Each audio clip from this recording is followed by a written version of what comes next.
Ke toko bangunan membeli rantai. Rantai terbuat dari besi. Jumpa lagi di Bual-Bual Santai. Obrolan cerdas menginspirasi. Assalamualaikum warahmatullahi wabarakatuh. Sahabat TNN, kita berjumpa lagi di program Bincang-Bincang TNN Channel yang mengupas berbagai isu-isu hangat bersama narasumber-narasumber yang terpilih. Dan kali ini kita mengundang sosok muda, namun bukan sembarang muda, karena anak muda yang satu ini merupakan aktivis lah, boleh dibilang seperti itu, aktif di pergerakan mahasiswa. Nah, saya saat ini bersama Angga Udela Putra. Betul, Pak. Apa kabar nih, Angga? Oh ya. Emang ciri khas anak muda mahasiswa ya. Agak berantakan sedikit masalah, Pak ya. Oh ya, gak apa-apa. Kita santai aja. Ini kalau siap. yang penting obrolannya, bukan tampilan apanya gitu. Nah, Angga ini sekarang ketua IPEMARU. Ya, IPEMARU, Ikatan Pelajar Mahasiswa Pekanbaru. Ikatan Pelajar Mahasiswa Pekanbaru. Nah, ini bisa dijelaskan dulu nih, IPEMARU ini apa sebenarnya barangnya nih?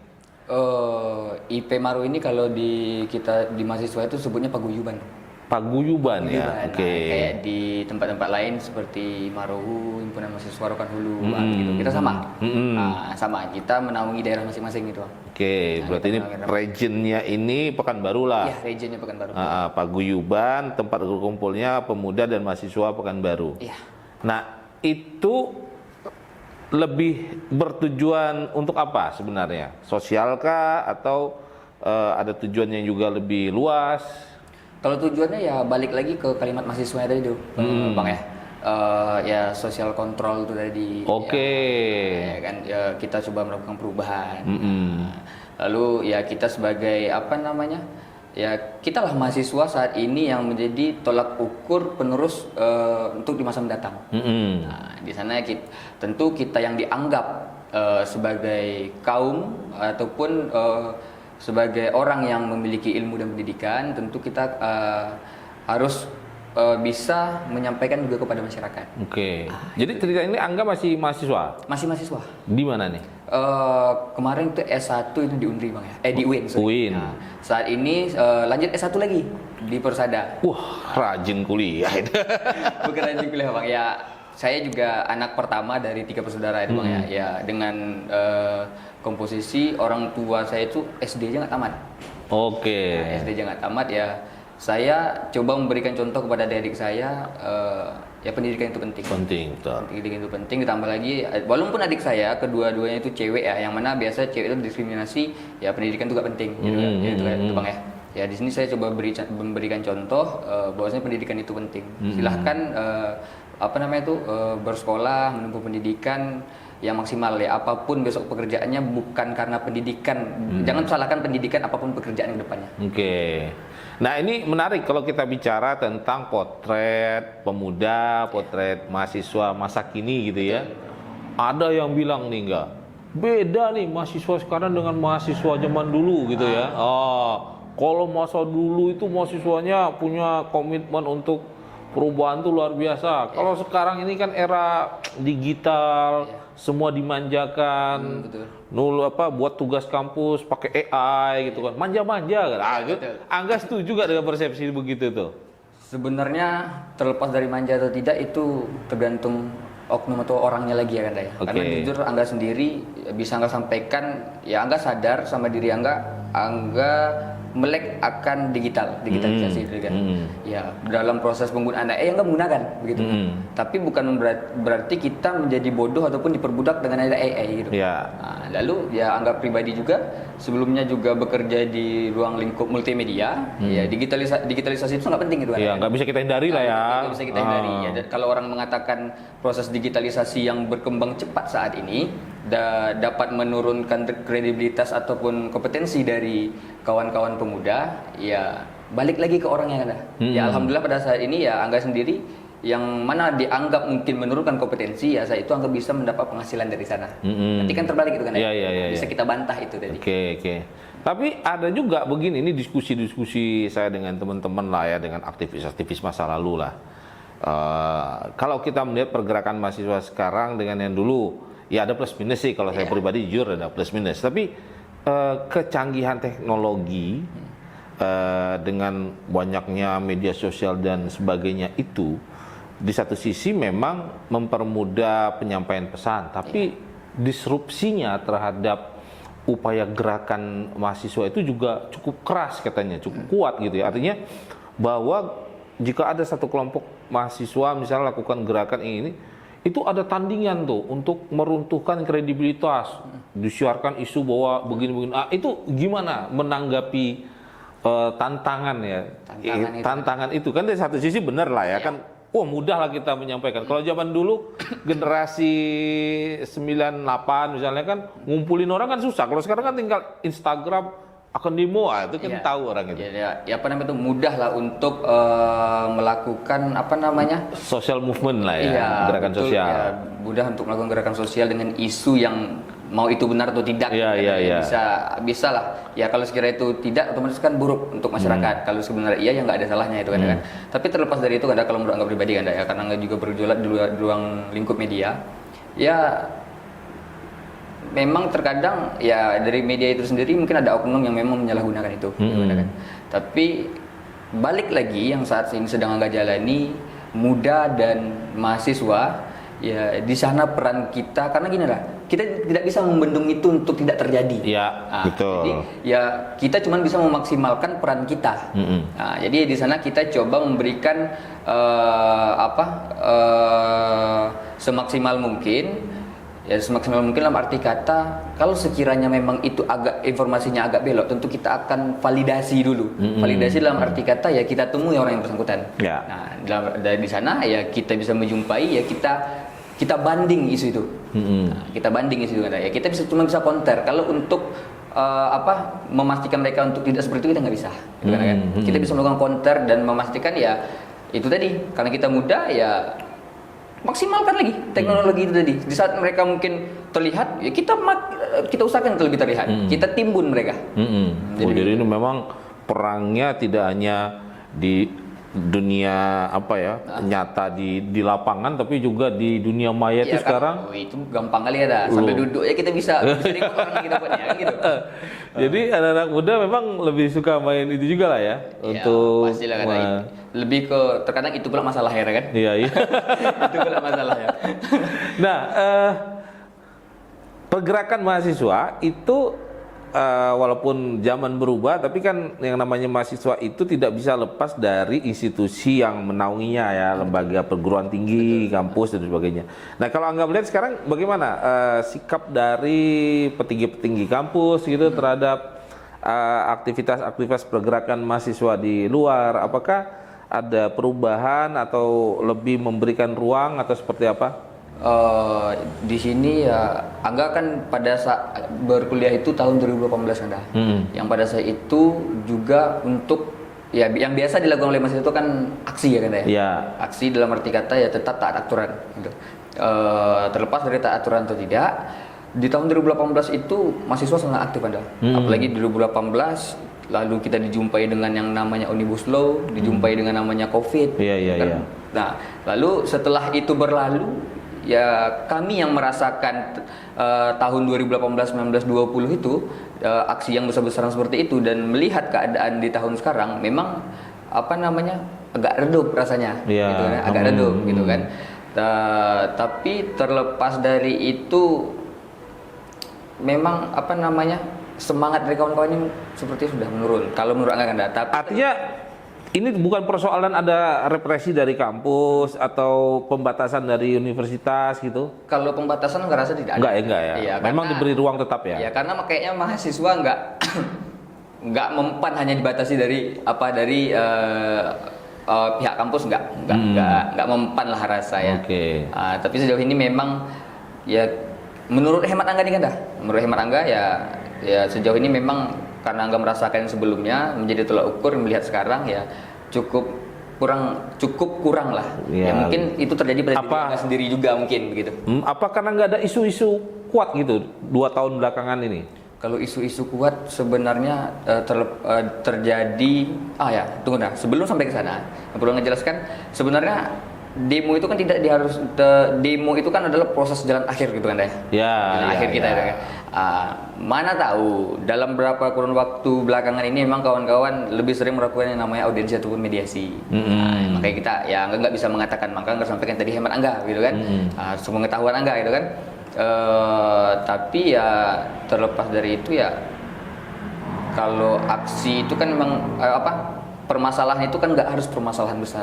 Ya gitu kan ya. Bahkan yang agak rasa permasalahan kecil itu pada saat cepat diatasi, ya dalam arti kata ya pemerintah saat itu sudah melihat mahasiswa saja sudah peka terhadap permasalahan-permasalahan kecil. Kalau sempat dibuat permasalahan besar, hajab nih. Gitu. Jadi kalau permasalahan-permasalahan di ruang lingkup kita lah ya, Pekanbaru, Riau gitu.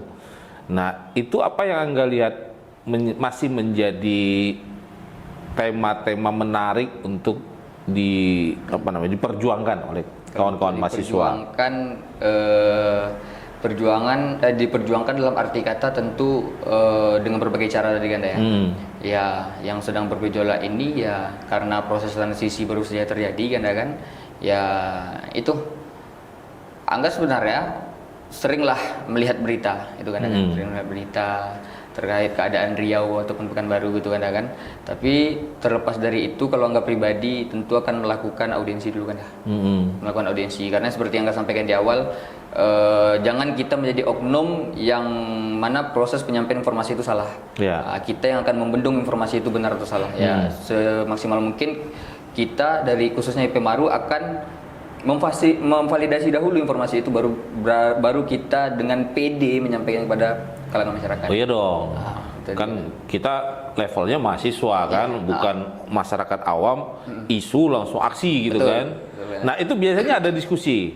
Kalau proses kita ya namanya orang ingin melakukan aksi atau segala macam kan, tentu ada isunya dulu atau ada masalahnya dulu. Nah, proses di Pekanbaru itu selama ini budaya kayak apa tuh kalau mau merespon sesuatu? Ya, kita tetap diskusi dulu kan ya. Karena alhamdulillah kita difasilitasi dengan sekretariat yang memang mumpuni kan ya. Jadi ya kawan-kawan bisa hadir kapan aja, lalu nggak harus banyak gitu kan. Ya, pada saat memang dibutuhkan mungkin kawan-kawan yang bisa hadir ya silahkan datang. Nanti kita coba diskusi, kita rembukkan apa hasilnya, baru kita laksanakan sesuai diskusi itu tadi. Ya, forum diskusi itu wajib. Karena memang 1-2 kepala nggak cukup untuk itu kan. Walaupun biasanya kadang cuma 1-2 orang yang berpendapat, tapi proses validasi itu penting untuk tingkat kepedean kita melakukan itu kan. Iya. Nah, itu di IPMaru sendiri ada kegiatan-kegiatan yang sifatnya membangun kemampuan analisis, kemudian kemampuan merekonstruksi masalah, lalu atau kemudian memplanning satu aksi gitu. Itu ada kegiatan rutin seperti itu atau pelatihan gitu? Jadi gini lah, ini perlu disampaikan, Angga baru terpilih nih kan ya, baru terpilih. Jadi kalau berbicara program yang Angga lakukan, berarti kan bisa dikatakan belum ada gitu kan ya, masih berjalan. Tapi dulu kan jadi anggota IPMaru kan, selama ini gitu loh maksud saya. Kalau selama ini ya pasti kan kalau untuk belajar terkait aksi dan sebagainya, tentu kita akan belajar dari orang-orang yang terdahulu juga itu kan, dan sebagainya. Lalu kalau untuk aksi selama ini yang udah kita lakukan, tentu yang paling dekat dengan kita yang berhubungan dengan beasiswa kan. Berhubungan dengan beasiswa dulu di tahun 2000 berapa itu saya lupa juga, 22 atau 23 itu kan. Alhamdulillah ya, karena proses transisi pemerintah itu karena berapa kali kita PJ itu kan, menjelang saat ini sudah tetap seperti ini. Dan kemarin masih perwako beasiswa kita. Dan mungkin untuk kedepannya kita akan memaksimalkan kawan-kawan mahasiswa ini bisa mendapatkan pendidikan tanpa harus memikirkan biaya yang pusing dari sana. Karena anggap pribadi salah satu orang yang juga memikirkan biaya pendidikan itu cukup pusing gitu kan. Pusing ya. Jadi kadang kita nggak fokus. Karena kan memang udah bekerja itu dari tahun 2016 bahkan dari SMK. Ya kuliah itu kemarin mikirnya masuk plok lihat UKT dulu. Udah lulus nih, lihat UKT dulu. Kalau sekiranya cocok nggak daftar, nggak lanjutkan. Kalau enggak ya kayak mana kan? Karena ya memang masih banyak kebutuhan-kebutuhan yang harus dipenuhi gitu kan. Alhamdulillah kemarin udah dapat UKT yang cukup lumayan rendah, alhamdulillah bisa lanjut gitu. Ya, semoga ini tidak terjadi kepada teman-teman berikutnya dengan proses kita bisa memperjuangkan beasiswa yang ada. Nah kalau di pemerintah Kota Pekanbaru itu ada anggaran untuk beasiswa mahasiswa? Kalau di pemerintah Kota Pekanbaru tentu nanti itu kan lebih gini kan, kita meminta dianggarkan. Nah, karena pendidikan itu kan ada sub sendiri ya kan ya. Nah, nanti kita akan coba mediasi dengan pihak-pihak terkait seperti dewan gitu kan. Kita akan coba itu segala cara. Ya mungkin dengan CSR perusahaan yang ada di Pekanbaru khususnya, karena memang selagi dia ada di daerah lain, insya Allah pasti dia akan berkantor di Pekanbaru. Nah, jadi itu dia memiliki kewajiban untuk itu, mengeluarkan itu. Nah, nanti kita coba bermungkin waktu dekat kita akan ada seminar juga terkait itu kan, dan kita akan undang memang pihak-pihak yang bisa meyakinkan meyakinkan terkait CSR itu. Karena ya pasti sangat terbantu kan, karena jujur kan ya, mungkin sedikit cerita untuk di kepengurusan kali ini yang udah nggak data itu ada 3 orang siswa yang baru tamat, bukan baru tamat sih, dia tamat 2022. Nah, lalu nggak tanya, ini kamu kuliah? Enggak. Tapi saya udah selesai sekolah nih. Maksudnya gitu kan? Ya saya mau kuliah bang, tapi nggak punya dana. Semoga di sini saya bisa dapat. Waduh, saya bingung nih. Syaratnya harus mahasiswa atau siswa, sedangkan dia di tengah-tengah nih, baru tamat dan tidak berkuliah, gitu kan? Jadi gimana? Saya coba diskusi dengan kawan-kawan yang lain. Terlepas diterima atau tidak, coba kita data mereka. Semoga nanti dari pihak pemerintah bisa memfasilitasi itu. Karena ya kegiatan-kegiatan yang berhubungan dengan aktivis seperti ini kan analoginya mungkin seperti memberikan barang kepada ibu kan. Karena posisi gini uang kita habis, tapi pada saat kita berikan itu di sini rasanya ya kan? Nah, sama mungkin kita capek kan, tapi pada saat kita berhasil melakukan itu ya itu nggak bisa dibalas dengan apa-apa gitu. Ya semoga semua kawan-kawan aktivis bisa berpikir seperti itu. Oke. Nah kalau IPEMARU itu anggotanya terbuka atau terbuka? Iya, karena jujur kalau untuk paguyuban mahasiswa lain yang ada di Pekanbaru mungkin untuk kepengurusan 50-60 cukup. Tapi kalau untuk di IPEMARU sendiri di kepengurusan ini saya coba terbuka untuk di angka 100 mungkin sampai di 150-an. Karena kenapa? Yaitu perbandingan dari ganda. Ya, yang kita handle itu ruang lingkupnya itu SMA, SMK, ya, siswa dan mahasiswa Kota Pekanbaru. Kalau hanya dengan 60 pemikiran nggak cukup ngerasakan. Jadi angka sangat-sangat terbuka untuk kawan-kawan yang lain yang ingin bergabung, silakan masuk. Karena kita butuh sharing itu tadi. Mungkin kalau untuk paguyuban lain dia yang dengan kapasitas yang mereka handle juga terlalu banyak, ya wajar dengan kepengurusan seperti itu. Kalau untuk di IPEMARU sendiri ya kita sangat memaksimalkan pemikiran-pemikiran kawan-kawan, karena seperti ini kan kawan-kawan yang datang ke IPEMARU ini sebenarnya bukannya bukannya harus diseleksi lagi, tapi kita yang berterima kasih dia sudah bergabung. Gimana ya? Ya, artinya mereka punya inisiatif untuk aktif dan berperan lah ya lewat wadah IPEMARU gitu kan. Ngapain kita harus melakukan seleksi-seleksi lagi? Kita yang berterima kasih. Nggak pusing tuh nanti jadi ketua ngurusin banyak orang. Kalau pusing ya resiko lah ya. Pasti itu resiko gitu kan ya, dengan tambah lagi kita kerja dan sebagainya. Begitulah keadaannya ke depannya. Tapi semoga kawan-kawan ini ya nggak manja nanti ke depannya. Karena yang akan kita perjuangkan pasti banyak gitu kan. Kita perlu memperhatikan banyak hal. Karena saat ini ya seperti kita balik lagi ke ruang lingkup media, dengan satu cerita dengan satu isu ataupun cerita itu tadi banyak sudut pandang. Ya.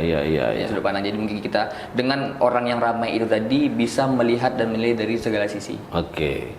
Nah ini Pekanbaru kan pemerintahannya baru, kepemimpinannya baru. Nah itu Angga sebagai Ketua Paguyuban Pemuda dan Mahasiswa itu apa kira-kira yang harapannya ingin disampaikan ke wali kota baru, sektor apa kira-kira yang menjadi concern yang harus benar-benar diperhatikan lah? Ya, seperti yang saya sampaikan tadi ya, mungkin ya karena kita ini lekat dan nempel dengan yang namanya pendidikan, tentu kita berharap prioritas lebih untuk dunia pendidikan gitu kan. Oke. Tapi di samping itu Kanda, ya jujur Angga transisi sebenarnya untuk SMA, SMK dan perkuliahan ini transisinya nggak jauh. Dalam arti kata Angga masih bisa merasakan apa yang dirasakan kawan-kawan yang di SMK. Nah, ya semoga selain kita meminta, nanti kita coba support nanti program-program, kita coba minta tolong sama dari segi pemerintahnya untuk bisa support program-program yang memang, karena jujur Kanda saat ini kalau sekedar belajar tanpa kompetensi kita susah kan. Ya. Nah, jadi memang yang berhubungan dengan kompetensi ataupun yang berhubungan dengan keahlian, nanti kita coba lebih tonjolkan lagi sehingga kawan-kawan yang tamat dari sekolah ini bisa tahu dalam proses pengambilan kuliahan, karena banyak kalimat seperti ini bingung salah jurusan lah bahasanya. Nah itu kan ya kayak mana ya, 4 tahun itu bukan waktu yang sebentar gitu. Untuk mengikuti jurusan yang rasanya bukan fashion kita. Banyak hal lain yang bisa kita lakukan. Nah, jadi mungkin nanti kita akan ya semaksimal mungkin bisa daya cipta khususnya. Proses kritik itu pasti kan, proses kritik pada saat ada yang harus dikritik untuk kita kritik, tapi poin penting yang coba kita sampaikan, yang coba kita lakukan di Pemaruu ini adalah daya cipta itu tadi. Jangan hanya sebatas mengkritik, kita coba membuat pembaharuan itu tadi. Ya, semoga kawan-kawan di Komoros ini juga bisa mempersamai untuk itu. Artinya kita berharap pemerintah kota ini juga terbuka untuk membangun sinergi lah ya dengan teman-teman di Pemaruu, terutama bagaimana meningkatkan kapabilitas soft skill gitu ya, sehingga ya lapangan pekerjaan yang ada di Pekanbaru ini benar-benar bisa lah anak-anak muda Pekanbaru ini isi ataupun peluang-peluang bisnis usaha ya kan, yang entrepreneur muda itu ya. Betul. Itu juga diberi ruang ya. Anak muda ini sekarang nggak mau udah jadi karyawan kayaknya. Banyak yang nggak, agak susah nih.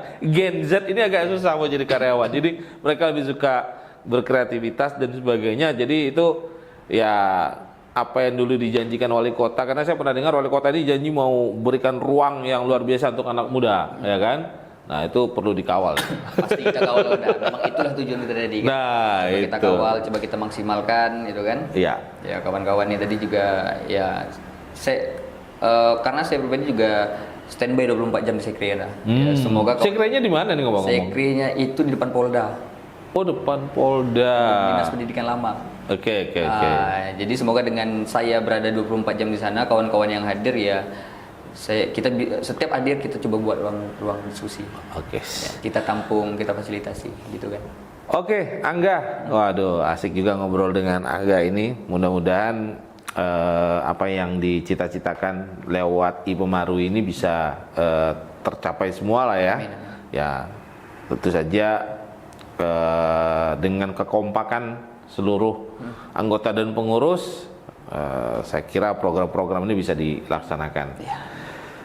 Terima kasih nih Angga sudah berbagi cerita. Ya, sama juga Bang udah ngundang kita nih. Ya, kita juga ingin dengar suara-suara muda lah. Masa pejabat aja yang kita dengarkan. Yang anak muda ini perlu kita dengarkan juga suaranya. Baik, sahabat TNN. Demikian bincang-bincang kita dengan Angga Udahlah Putra, Ketua Pemaruu Ikatan Pemuda Mahasiswa Pekanbaru. Mudah-mudahan ada hal-hal menarik yang bisa Anda serap dan bermanfaat bagi kita semua ya. Demikian, terima kasih sekali lagi Angga, sahabat TNN. Sampai jumpa lagi di Bual-Bual Santai edisi berikutnya. Assalamualaikum warahmatullahi wabarakatuh. Ya, thank you.